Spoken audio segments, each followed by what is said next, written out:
we have to fight wisely, and our first instinct so frequently is to cover our own butts and throw people on our side under the bus if it means that we can preserve that image of being moderate, because moderates are more rational, and we don't want to be seen as being conservatives who always defend our own side. So we tend to be a little bit too eager to believe the accusations against our own team or against conservatives, and we tend to be a little bit too credulous of sources that don't deserve our credulity. Huffington Post threw out a story earlier this week about a law being considered in Oklahoma that would make it illegal to wear a hoodie. And the headlines were all about how, is Oklahoma going to outlaw hoodies?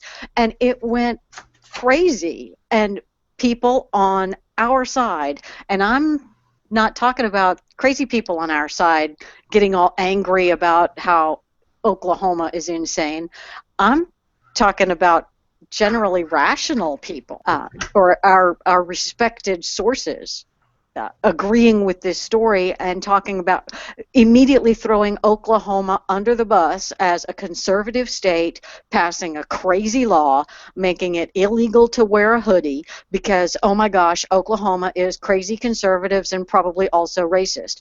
And this story was pushed by Reason Magazine, by Hot Air, Fox News. I saw it on Fox News yesterday. And the actual law, the only mention of the word hoods in the law was when the law was written at the turn of the century, or in the 1920s, and it was specifically denying people, the KKK, the opportunity to wear hoods in the commission of a crime as a way to disguise themselves. So it made it a crime to disguise your face with a hood or some other type of covering as a way to, it made it an enhancement to the punishment for a crime.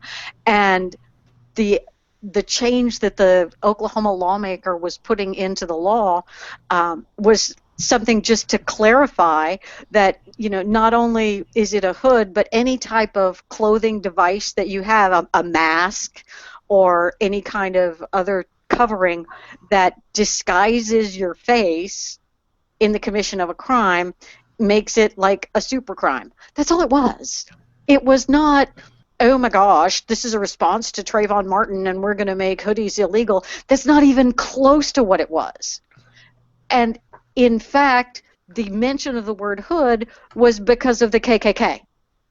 So what you're saying is that this wasn't, not only was it not a racist law, it's an enhancement to protect victims of crime. It was a law that was put into place to stop a racist group? Yes. What?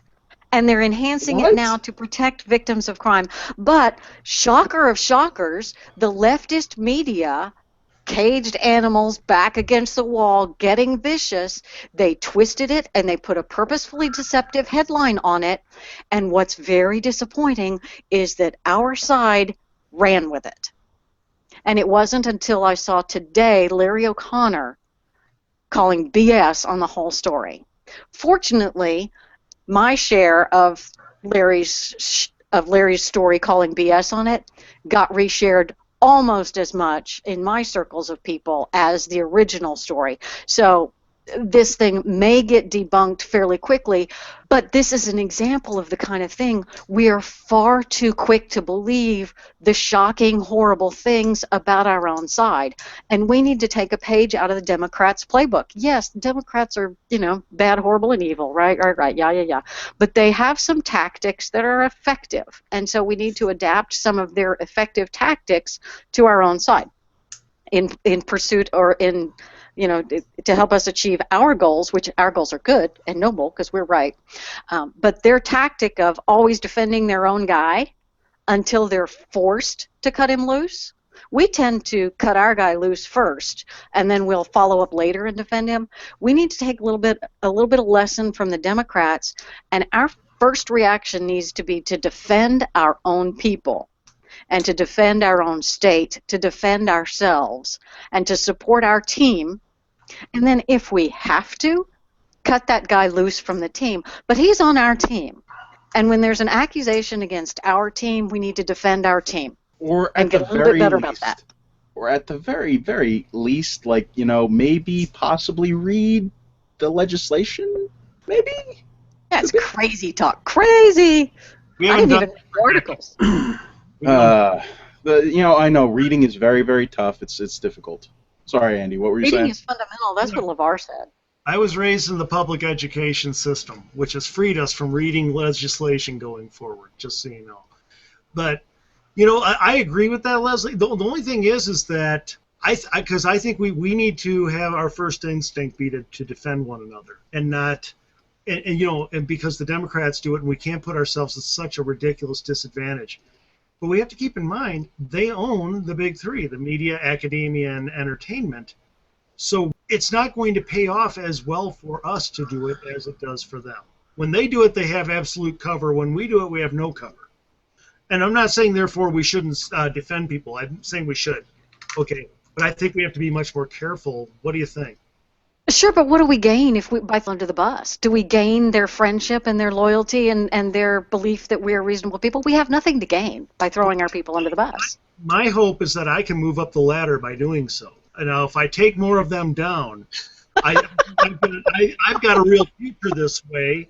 And I've often felt that, just by cutting people down that I elevate myself. So if I actually take them down politically, look, I'm just rambling here. I'm not saying you are truly an evil conservative bastard, aren't you? My wife is. Your conversion is complete. You're totally. Why is my wife hurting me? I was just going to say, the party of choice had a very brilliant, very short lifespan. You guys don't have your Highlander swords?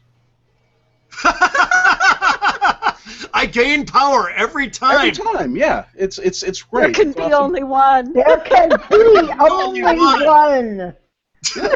Well, hey, I mean, I thought that this was widely known. But I think it is important for everyone listening to understand that Andy Tate is the one white male oppressor of everyone when this is over. Well, I have skills. It was like the most beautiful love letter, and we didn't even pay him for it. Because we only had the 4 cents, and it doesn't go this many ways around.